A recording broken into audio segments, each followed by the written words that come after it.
Hi, I'm Mark, and welcome to the Watch Society.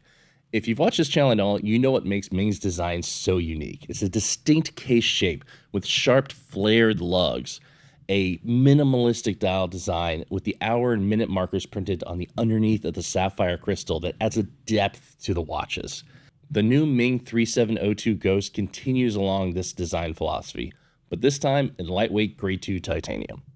So let's get into it.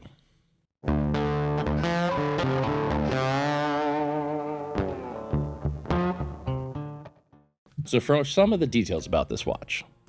First off, this watch is made out of grade 2 titanium. That's 99.8% pure titanium. None of that aluminum tainted grade 5 titanium that's so easy to machine that everyone else uses. No, grade 5 is a pain to make, but it is pure titanium.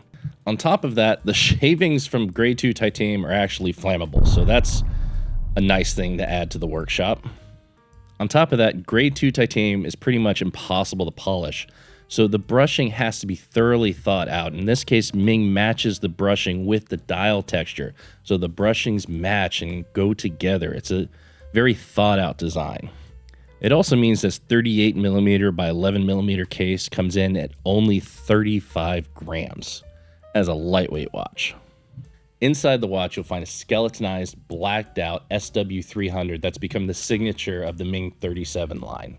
It's a good looking movement. It is highly modified from the original Salida and works on every watch they put it in. Now, obviously, this watch fits the unique Ming aesthetic, but what's different is how light it is, how it disappears on the wrist and hence earns the name the Ghost.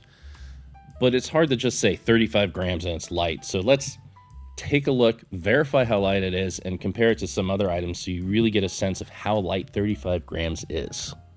So first off, we got the Ghost out and weighed it. They're at 34.89 grams. You can tell that Ming was being very honest with their 35 gram weight. So we started to grab some things around the office and see how much they weigh compared. This pen cap may be out of brass, but it's as much as the Ghost. That tells you just a pen cap for the Ghost weight. Now, obviously, it's brass, so it's a bit heavy. The entire pen is about 4 times the weight of the Ming.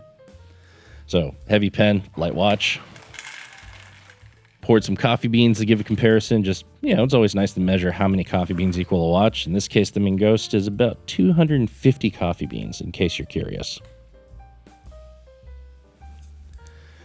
Then we started grabbing things like the Omega Tang buckle. To give you an idea, that's third the weight. The nice watch roll is 4 times the weight. We grabbed some of the plastic loops that you get from certain brands as they come through. These things are extremely light.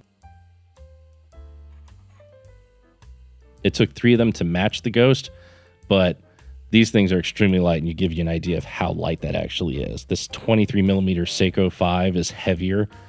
This old 70s gold Omega is much lighter, but it's only 5mm big. This thing's nothing. Even this very cheap Casio is heavier than the Ghost. Compared to an actual steel watch, which is more than twice the weight of the Ghost. And we eventually just started grabbing all the Omegas we had around. Speedy is twice as much the weight, and then when you put things on steel bracelet, you got to see that an actual steel watch on a steel bracelet is 4 to 5 times the weight of the Ming Ghost. It really disappears on the wrist. Like, these watches are known. Then we started getting silly. This is a Walton Wrap watch, which is much heavier, a travel clock, and yeah, the whiskey brawl broke the scale. We went a little too far there.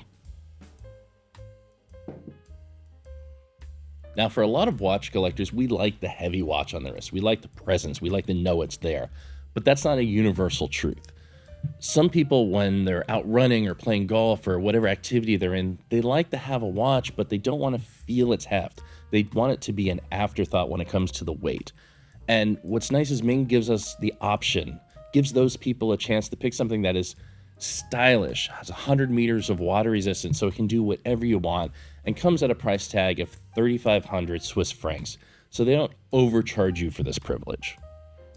Like all Mings from the 37 line, it is a very comfortable watch. It looks good. It feels good. There's very little downside if you really like this design. It's really just comes down to which design do you prefer from them, or if you appreciate the Ming design. As a watch themselves, they are well priced. The movement is uniquely finished to them and is really a good looking movement. And the dials and cases definitely stand out from the rest. If the aesthetic doesn't speak to you, that's fine. There's plenty of other watches out there. But if the Ming aesthetic speaks to you, pick your poison. And the 3702 Ghost is certainly one that I think anyone who likes a lightweight watch will enjoy. The only downside of this watch is that there are only 250 being made. So if you do like the Ghost, you're going to have to get one before it disappears. That's a stupid dad joke. I'm sorry. Disappears. I hope you enjoyed this look at the Ming 3702 Ghost. If you enjoy this watch or any other Ming, let us know in the comments. And if there's any other watch you'd like us to take a look at, also let us know. Have a good weekend.